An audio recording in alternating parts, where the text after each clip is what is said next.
Et si toute notre civilisation était une gigantesque cage dorée, empêchant l'homme de déployer ses ailes et de s'élever au-delà de ses limites? Aujourd'hui, on explore la pensée de Nietzsche qui dénonçait la malédiction du christianisme et ses valeurs qui, selon lui, entravent notre développement. Imaginez un oiseau contraint de marcher. Et si on nous disait que pour un oiseau, marcher serait plus noble que voler? Sommes-nous vraiment libres ou sommes-nous prisonniers d'un héritage moral qui nous condamne à la médiocrité? Si les humanités ne vous intéressent pas, alors Nietzsche suggère une seconde option: devenir un Übermensch.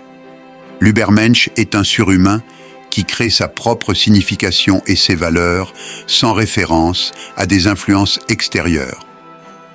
Un tel individu peut surmonter le problème du sens de la vie en inventant simplement son propre sens et en prenant pleinement la responsabilité de celui-ci. Selon Nietzsche, seuls quelques hommes ont frôlé le statut d'Übermensch, et ils étaient Jules César, Napoléon Bonaparte, le Bouddha et Goethe. Pour nous, humains, nous pouvons espérer trouver un sens en regardant à l'intérieur de nous-mêmes et en évaluant ce que nous valorisons réellement et ce que nous disons aimer simplement parce que la société nous le dit. Nietzsche voit l'évolution psychologique de l'humanité comme une histoire en constante avancée et une histoire dans laquelle nous devrions prendre part. Si devenir un surhumain n'est pas quelque chose que vous valorisez, alors Nietzsche suggère une autre méthode pour trouver un sens, qui est d'aimer votre vie, peu importe ce qu'elle contient. Amor fati, l'amour du destin, est l'une des idées les plus intéressantes de Nietzsche et celle qui peut nous offrir beaucoup de réconfort lorsque nous en avons le plus besoin. Aimer votre destin, c'est savoir que tout ce qui s'est passé dans votre vie, le bon, le mauvais et même le laid, a contribué à qui vous êtes et à ce que vous faites en ce moment même. Essayer de se créer soi-même entraînera des échecs, mais embrasser ces échecs aux côtés de vos succès peut aider à raviver l'amour de la vie et vous permettre de voir le sens même dans les pires moments. Trouvez vos vraies valeurs. Nietzsche nous demande: que feriez-vous si un jour ou une nuit, un démon venait vous voler dans votre solitude la plus profonde et vous disait: cette vie telle que vous la vivez maintenant et l'avez vécue, vous devrez la vivre encore une fois, et d'innombrables fois encore. Ne vous jetteriez-vous pas par terre, en grinçant des dents et en maudissant le démon qui parle ainsi? Nietzsche croyait que nous devons créer nos propres valeurs pour soulever le plus grand poids.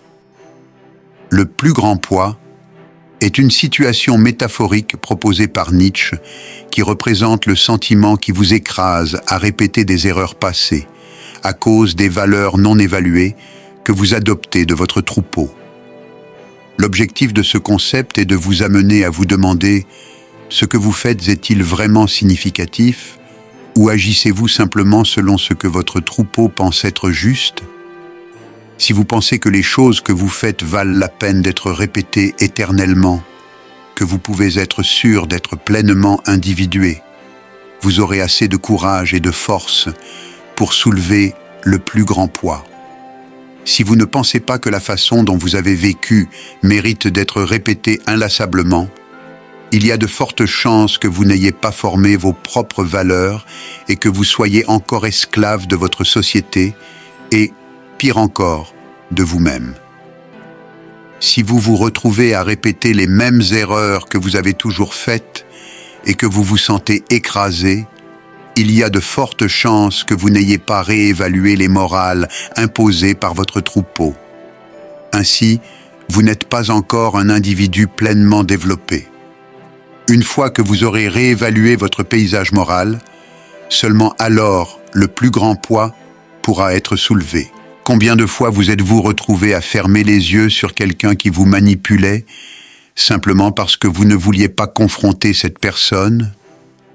Ou combien de fois avez-vous entendu votre ami, ou même vous-même, dire « Je suis avec la même personne, confronté au même problème » Si vous étiez véritablement vous-même, avec votre propre ensemble de valeurs morales, vous ne resteriez pas dans des relations toxiques juste parce que c'est ce que l'on considère comme la bonne chose à faire.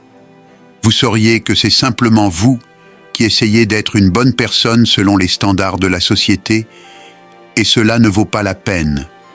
Nietzsche suggère que dans chaque petite chose, vous devriez vous demander si vous désirez cela encore une fois et d'innombrables fois par la suite. Si la réponse est non, alors il est temps de changer, de vous réévaluer et de réévaluer vos valeurs. Ce n'est qu'à ce moment-là que le poids pourra être soulevé. Le véritable bien se trouve au-delà des définitions standards du bien et du mal. La plupart d'entre nous vivent nos vies dans une prison que nous nous sommes nous-mêmes imposée.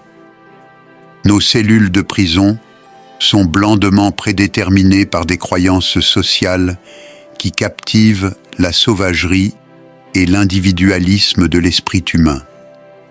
Beaucoup d'entre nous se soumettent au confort de cette cage. Nietzsche a reconnu que nous pouvons échapper à notre enfermement de croyances forcées et nous éveiller à ce que nous valorisons personnellement.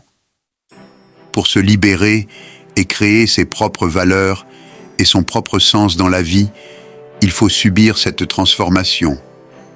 Il faut passer par cette phase de rébellion. Il est nécessaire d'avoir le courage de briser les chaînes de la tradition, de la religion, de la société, et peut-être même de s'éloigner de certaines personnes dans votre vie. Cela ne doit pas nécessairement être une réaction violente et soudaine. Cela peut et devrait être une réaction intelligente, calme, mais définitive. Vous pouvez commencer par dresser une liste de tout ce qui, selon vous, limite votre liberté d'être vous-même. Cela peut être une règle non écrite malheureuse dans votre milieu de travail. Cela pourrait être votre partenaire qui essaie toujours de contrôler et de corriger votre comportement, ou cela pourrait être vos amis ou vos parents qui vous critiquent lorsque vous agissez d'une certaine manière. Une fois que vous avez fait cela, essayez de réfléchir à des stratégies possibles pour changer cette situation. Peut-être pourriez-vous avoir une discussion avec votre partenaire pour aborder le problème, ou peut-être pourriez-vous parler à vos collègues ou superviseurs lors d'une réunion au travail concernant les problèmes que vous rencontrez. Comment cela vous affecte et comment vous aimeriez que cela change. Vous pourriez également envisager de trouver de nouveaux amis qui peuvent mieux apprécier qui vous êtes. Lorsque vous vous sentez accablé par le plus grand poids, vous n'avez pas besoin de cacher vos aspirations. Au contraire, vous devez sortir de cette prison que vous vous êtes créée, basée sur le troupeau, et poursuivre les rêves qui donnent un sens à votre vie. Si vous avez apprécié cette vidéo, assurez-vous de consulter la chaîne complète et pour plus de vidéos qui peuvent vous aider à trouver le succès et le bonheur en utilisant la sagesse philosophique ancienne, n'oubliez pas de vous abonner. Merci beaucoup d'avoir regardé.